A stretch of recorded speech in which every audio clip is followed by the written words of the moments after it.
ஏகத்துவம் என்று சொல்லும் பொழுது உங்கள் எல்லோருக்கும் பரிச்சயமான ஒரு அரபு சொல் மனசிலே தோன்றும். அதுதான் தௌஹீத். அல்லாஹ் சுப்ஹானஹு வ தஆலா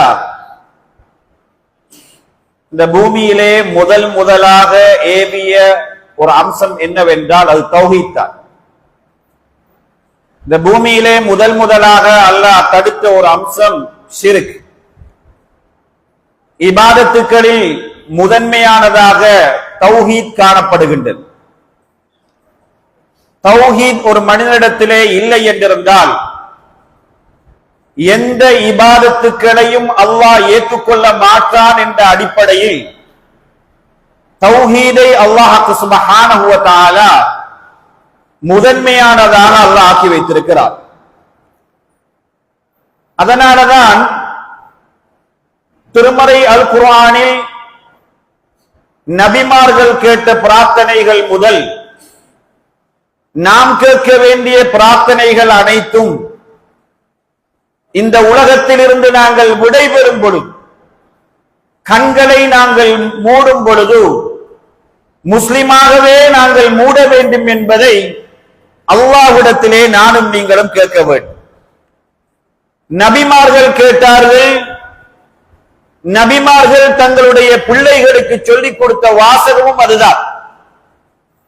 முஸ்லிம் என்றால் இந்த உலகத்திலே ஏகத்துவவாதியாக மரணிப்பதுதான் அவருடைய ஈருலக வெற்றிக்கும் வழிவகுக்கும் என்பதை நபிமார்கள் தங்களுடைய வாழ்க்கையிலே தங்களுடைய சமுதாயத்துக்கு சொன்னார்கள். தௌஹீத் என்று சொல்லும் பொழுது மக்களுடைய மனதிலே ஒரு வித்தியாசமான எண்ணம் வருகின்றது. சமுதாயத்திலே பல ஜமாத்துக்கள் இருப்பதை போன்று நீங்கள் அறிந்து வைத்திருக்கிற பல ஜமாத்துக்கள் சமுதாயத்திலே இஸ்லாமிய சமுதாயத்துக்குள்ளே இருப்பது போன்று தௌஹீத் என்ற ஒரு ஜமாத்தும் இருக்கிறது. இந்த தௌஹீத் என்பது அது ஜமாத்துக்கு ஒரு சொந்தமான பெயரா அல்லது அது தனியான ஒரு கொள்கையா என்பதை புரிந்து கொள்ள முடியாத நிலையில் தான் ஏகத்துவவாதிகள் என்று சொல்லும் பொழுது ஒரு விதமான ஒரு காழ்ப்புணர்வு வருகின்றது. தௌஹீத் வாதிகள் என்று சொல்லும் பொழுது அவர்களை போட்டுக் கொடுக்கக்கூடிய நிலைமைக்கு தள்ளப்படுகிறார்கள்.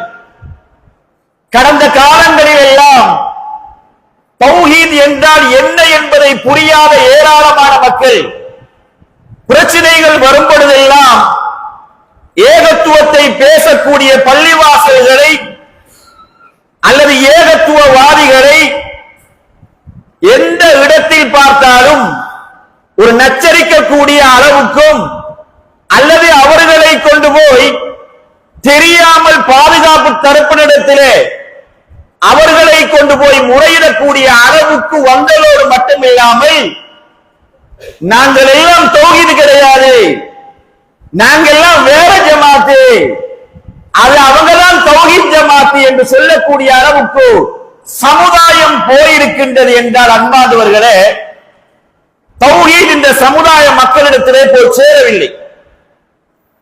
தௌஹீத் இல்லை என்றால் முஸ்லிம் இல்லை. அவன் முஸ்லிமாக இருக்கணும் என்றால் அவன் தௌஹீத்வாதியாக இருக்க வேண்டும் என்ற அந்த இறைவனுடைய ஆழமான அடிப்படை இபாதத்தின் முதன்மை தன்மை இன்னும் இஸ்லாமிய சமுதாயத்துக்குள்ளே போகவில்லை.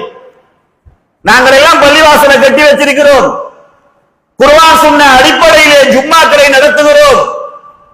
நாளுக்கு நாள் குர்ஆன் சுன்னாவை நோக்கி மக்கள் வருகிறார்கள். இந்த மிம்பர் மேடைகளில் அகீதாவை தௌஹீதை பேச வேண்டிய மிம்பர் மேடைகள் ஆக குறைந்தது மாதத்தில் அந்த அகீதா அந்த தௌஹீத் பேசாவிட்டால் அன்பாதவர்களே அடிப்படையான இபாதத்திலிருந்து நானும் நீங்களும் தூரமாகிவிடக்கூடிய ஒரு காட்சியை நம்ம எல்லாம் பார்க்கிறோம். தௌஹீத் என்ற பெயரில் இருக்கக்கூடிய பள்ளிவாசல்களே தௌஹீதை பேசுவதற்கு பயந்த ஒரு காலம். பயப்பட தேவையில்லை. இது ஒரு ஜமாத் கிடையாது, இது ஒரு இயக்கம் கிடையாது. நீங்க எங்களை இயக்கத்தில் வந்து சேர்ந்துக்கங்க, நம்ம யாரும் அழைக்கவும் கூடாது. தௌஹீத் என்பது அது ஒரு கொள்கை. அல்லாஹ் தான் எல்லாவற்றுக்கும் சக்தி பெற்றவன். செய்கின்றவன் எல்லா இபாதத்துக்களும் அவனுக்கு மாத்திரம் தான் நிறைவேற்றப்பட வேண்டும் என்பதுதான் தௌஹீதுடைய மூல மந்திரத்துடைய ஆணிவேர் என்பதை அல்லாஹ்வும் ரசூலும் சொல்லிக் கொண்டிருக்கும் பொழுது நாம் ஏன் அதை பேசுவதற்கு பயப்பட வேண்டும்? நாம் ஏன் அதற்காக தியாகம் செய்வதற்கு பயப்பட வேண்டும்? நாம் ஏன் அதை பேச வேண்டிய சந்தர்ப்பங்கள் வந்தால் மௌனமாக போக